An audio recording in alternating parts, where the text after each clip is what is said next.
अस्सलाम वालेकुम नाजरीन, INE टुडे न्यूज़ में आपका खैर मकदम है। आइए देखते हैं ये तफसीलात। अस्सलाम वालेकुम। औज़ु बिल्लाहि मिनश शैतानिर रजीम, बिस्मिल्लाहिर रहमानिर रहीम।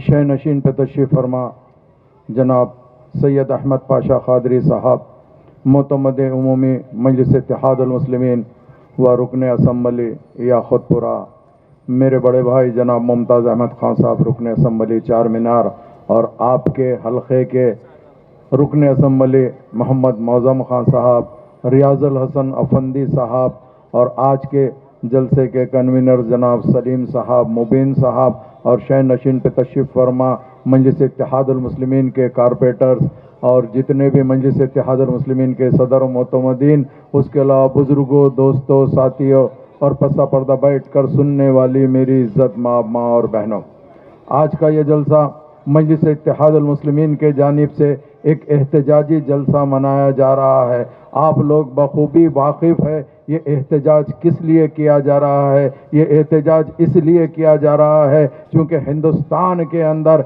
एक अजीब व गरीब माहौल बना है। उस माहौल के अंदर मेरे आपके अपने भाई जनाब तबरेज़ अंसारी साहब को शहीद कर दिया गया है। ये शहीद किस लिए किया गया है? ताकि वो एक मुसलमान है इसके लिए शहीद किया गया है। तो मैं ये कहना चाहता हूँ कि ये जो हुकूमत करने वाले ये लोग ये समझते हैं कि शायद मुसलमान और दलित को हम यहाँ पर अगर तकलीफ देंगे तो वो लोग कमज़ोर पड़ जाएंगे। इन लोग को हमारी फितरत के बारे में मालूम नहीं है। हमारी फितरत वही है, अगर स्प्रिंग को कितना भी दबाओ उतना ज़्यादा ऊपर उठता है। उस तरीके से हम ये बता देंगे कि हमारी तारीख क्या है। आज की तारीख के अंदर पहली चीज़ तो मैं ये कहना चाहता हूँ, ये माहौल तो 2014 से बना है। बेशक ये 2014 से पहले ऐसा माहौल था तो अलग टाइप का था, मगर ये माहौल बनने का सबब क्या है? आज आपने देखा 2019 के अंदर पार्लियामेंट इलेक्शन के बाद जब पहली मर्तबा पार्लियामेंट का सेशन होता है, तमाम MP वहां पर ओथ लेने के लिए जाते हैं, तो सबसे पहले जो संसद कहलाया जाता है, जो पार्लियामेंट हाउस कहलाया जाता है, उसके अंदर जब कोई ओथ लेता है तो किस तरीके के बातें होते हैं। तो क्या ये पार्लियामेंट के अंदर इस तरीके के नारे लगाए जाएंगे? तो क्या बाहर अवाम को किस तरीके से, अगर फर्ज करिए कोई एक मुसलमान गुजरता है तो वह गैर कौम का इंसान जिस अंदाज से पार्लियामेंट के अंदर तुमने नारे लगाए हैं उस अंदाज से वो लोग कर रहे हैं, तो इसका सबसे बड़ा कसूरवार अगर किसी को मानते हैं तो ये नरेंद्र मोदी को हमको कसूरवार मानना चाहिए। अगर फर्ज करिए ये पार्लियामेंट के अंदर जब भी ये रोलिंग दे देता तो शायद ये नौबत नहीं आती थी, मगर आज ये लोग समझ रहे हैं कि ऐसा करने से कि शायद दलित और मुसलमान कमजोर हो जाएगा। तो मैं कहना चाहता हूं,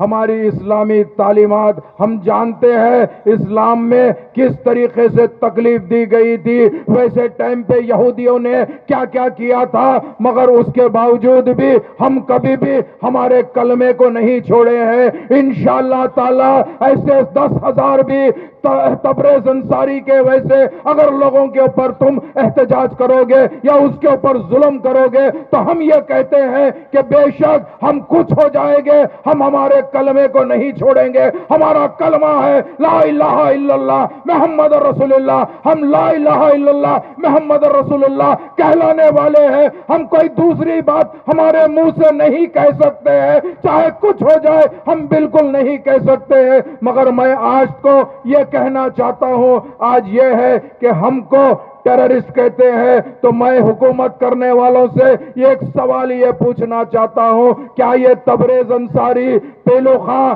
ऐसे तमाम लोगों को जो शहीद किया गया, तो क्या ये टेररिज्म नहीं है? ये टेररिस्ट असल है, इनको बुक करना चाहिए। अगर हिंदुस्तान के अंदर अगर सबसे ज्यादा फिरका परस्त अगर कोई है, कोई टेररिज्म अगर कोई फैला रहे हैं, तो वो RSS, विश्व हिंदू परिषद, बजरंग दल, शिवसेना, हिंदू वाणी, ऐसे लोग टेरर फैला रहे हैं। मगर आज जो माहौल बन रहा है, ये माहौल में हमको सबक दिया जाता है सेकुलरिज्म का। बेशक ہم یہ کہنا چاہتے ہیں ہم سے بڑا سیکولر اگر کوئی ہے کوئی نہیں ہے، ہم سے بڑا اگر سیکولر کوئی ہے تو ہم کو بتا دو۔ آج 2019 کا الیکشن ہوتا ہے، یہی کانگریس پارٹی سیکولرزم کا نعرہ لگاتی ہے، تو سیکولرزم صرف اور صرف مسلمانوں کو ثبوت دینے کے لیے سیکولرزم رہ گیا ہے، اس کے علاوہ کسی اور نے سیکولرزم کے پیچھے نہیں جا رہا ہے۔ آج وقت آ گیا ہے، جیسا میرے بھائی ممتاز احمد خان نے کہا ہے، بے شک آج وہ وقت آ گیا ہے، چونکہ اگر فرض کریے یہاں پر پولیس ڈپارٹمنٹ کے کافی آفیسرز موجود ہیں، اکثر کوئی اگر مجرم کو لے کے جاتے ہیں، اگر وہ مجرم حملہ کرتا ہے تو اس کو شوٹ کر کے یہ کہتے ہیں کہ انکاؤنٹر کر دیے۔ انکاؤنٹر کا مطلب ریزن کیا ہے؟ تو وہ ہمارے اوپر حملہ کر رہا تھا اسی لیے ہم مار دیے ہیں۔ تو ہندوستان کے اندر ہر آدمی کو اپنا دفاع کرنے کا حق ہے۔ انشاءاللہ تعالی اگر دوبارہ ایسی حرکت ہوئیں گے تو ہم کو بھی دفاع کرنا آتا ہے، ہم کسی کے باپ سے ڈرنے والے نہیں ہیں، چاہے وہ نریندر مودی ہو یا اور کوئی ہو، ہم کسی کے باپ سے نہیں ڈریں گے۔ ارے یہ سمجھتے ہیں کہ تبریز انصاری کو اگر اس طریقے سے ماریں گے تو ہم کمزور ہو جائیں گے۔ ارے الحمدللہ ہم ہرگز کمزور ہونے والے نہیں ہیں۔ کمزوری اور مسلمان ایک جگہ جمع نہیں ہو سکتے ہیں۔ اسی لیے میں آپ سے ادباً درخواست کرتا ہوں، آنے والا ماحول کیسا رہے گا وہ مجھے نہیں معلوم ہے، مگر آپ بخوبی جانتے ہیں۔ اگر فرض کریے کوئی اگر آپ کے اوپر گریبان پکڑتا ہے تو ہم وہ جگہ پہ یہ نہیں کہیں گے کہ تو ہمارا گریبان پکڑا ہے، ہم تیرے کو معاف کر دیں گے، یہ ہرگز ہونے والا نہیں ہے۔ آج ہماری قوم جاگ چکی ہے، ہماری قوم کو بھی معلوم ہو گیا ہے، خدا نہ خواستہ اگر کوئی آئے گا ہم کسی کو ہماری طرف سے کچھ نہیں کہیں گے، مگر میں میرے بھائیوں سے خاص طور سے میرے نوجوانوں سے ایک بات کہنا چاہتا ہوں، وہ یہ ہے کہ آج ہم سب سے زیادہ اگر مصروف ہو گئے ہیں، ہم کمزور ہو گئے ہیں، تو ہم صرف اور صرف سوشل میڈیا کے ذریعے ہم کمزور ہو جا رہے ہیں۔ ہمارے پاس یہی ہے، اگر کچھ ہوتا ہے تو ہمارا بھائی مدد نہیں کرتا، صرف اس کی ویڈیوگرافی یا فوٹو کر کے سوشل میڈیا پہ ڈال کر یہ کہتا ہے کہ سب سے پہلے فوٹو ڈالنے والا میں ہی تھا یا سب سے پہلے ویڈیو ڈالنے والا میں ہی تھا۔ تو آج وہ حالات کو بدلنا پڑے گا۔ آج سے 30 سال 40 سال پہلے جس طریقے سے اگر کوئی ہم پہ حملہ کرتا تھا تو ہم کسی کو یہ نہیں کہتے تھے، اگر کوئی آ کر آپ کے گھر کے اوپر آپ کی والدہ ہے یا آپ کی بہن ہے یا آپ کی بیوی ہے، اگر خدا نہ خواستہ کوئی آپ کے گھر پہ عزت پہ ہاتھ ڈالتا ہے تو آپ کیا کرتے ہیں؟ ہم کو اسی طریقے سے اگر کوئی ہمارے آگے آئے گا تو ہم کو یہی کہنا ہے، یہی سوچ کر کرنا ہے کہ ہم کو ہماری طرف سے ہم کسی سے لڑیں گے نہیں، مگر ہم ہماری دفاع ضرور کریں گے۔ اسی لیے میں آپ سے کہتا ہوں کہ یہ جو احتجاجی جلسہ یہاں پر جماعت کے جانب سے منعقد کیا گیا ہے، آپ نے دیکھا نقیب ملت بیرسٹر اسد الدین اویسی صاحب پارلیمنٹ کے اندر، ایسا لگتا ہے کہ کافی لوگ میرے دوست ہیں جو یہاں کے ٹاپ کلاس کے لوگ ہوتے ہیں، ان لوگ یہ کہتے ہیں کہ ایسا لگ رہا ہے بی جے پی ورسس اسد الدین اویسی ہے، ایک ہی مرد مجاہد ہے جو پارلیمنٹ میں ٹھہر کے ڈنکے کی چوٹ پر بول رہا ہے، اس کے علاوہ کوئی نہیں لا رہا ہے، کوئی نہیں دکھ رہا ہے، چاہے وہ کچھ بھی ہو۔ تو میں یہ کہنا چاہتا ہوں کہ آج تبریز انصاری کے بارے میں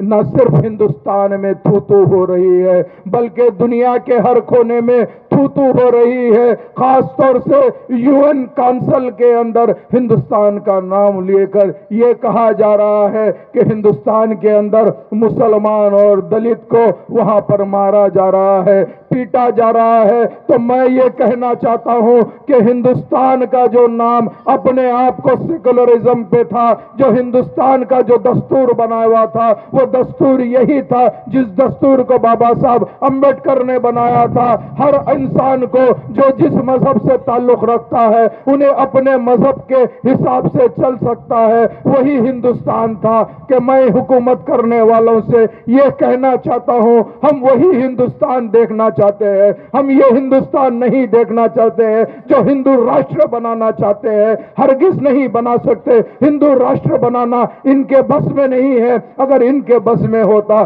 तो ये लोग कब की बना देते थे। मगर मैं आपसे ये दरख्वास्त करता हूँ कि मजलिस इत्तेहादुल मुस्लिमीन हमेशा आपके दरमियान में रहती है। ख़ास तौर से नक़ीब मिल्लत और हबीब मिल्लत, ये दोनों के दिनों जब कभी भी कोई भी ऐसा मसला आता है कि डंके की चोट पे ठहर के गरजदार आवाज़ के अंदर एक पार्लियामेंट में बोलता है तो दूसरा असम्बली में एहतजाज करता है, तो इन लोगों की आवाज़ को अगर हिम्मत देना है तो आप लोग का साथ बेइंतहा ज़रूरी है। इंशाअल्लाह ताला वो दिन दूर नहीं है। आज के बाद से कभी कोई ऐसा हो नहीं सकता कि आइंदा और कोई तबरेज़ अंसारी की तरह अगर कोई वाक़या होगा तो हम समझते हैं कि वो हमारी बुज़दिली है, हमारी कमज़ोरी है। हम दोबारा हम कमज़ोर नहीं हो सकते। इंशाअल्लाह ताला ज़रूर बज़रूर आपका हमारा इत्तेहाद रहेगा। मुसलमान और दलित और हम बिछड़े हुए तबक़ात के साथ साथ जो भी लोग हैं हम उन सब को लेके चलना चाहते हैं। मेरी आपसे अदबन दरख्वास्त है,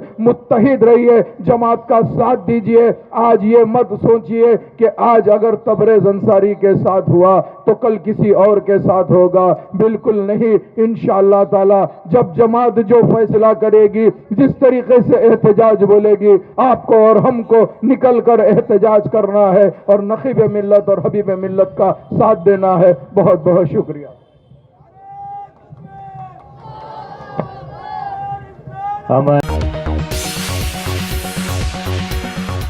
गाजी kidney centre and multi speciality hospital, गुर्दे और बवासीर के इलाज का 40 साल मशहूर हॉस्पिटल, जहां हजारों पेशेंट्स क्योर हो चुके हैं। Doctor Husaini international national award winner और दूसरे डॉक्टर्स और लेडी डॉक्टर्स की जेर खिदमत गुर्दे के तमाम अमराज का मुकम्मल ट्रीटमेंट किया जा रहा है। गुर्दे फेल हो चुके हों, डायलिसिस करवा रहे हों, याद रखिए डायलिसिस कोई इलाज नहीं, इससे 1% भी गुर्दे रिकवर नहीं होते। हाँ, डायलिसिस टेम्पररी रिलीफ दे सकता है, लेकिन हमारे ट्रीटमेंट से गुर्दे फिर से फंक्शन में आ सकते हैं। गुर्दे श्रिंक हो गए हों या सिस्ट हो, गुर्दे की पथरी हो, कैसी भी गुर्दे की तकलीफ हो या पाइल्स यानी बवासीर, चाहे ब्लीडिंग हो या कोम, बगैर ऑपरेशन मुकम्मल क्योर ट्रीटमेंट का एक ही centre, Ghazi kidney centre, DLRL main road, opposite Vikas high school, Chandrayan Gutta, Hyderabad. Cell 9966930824 या 9391326261।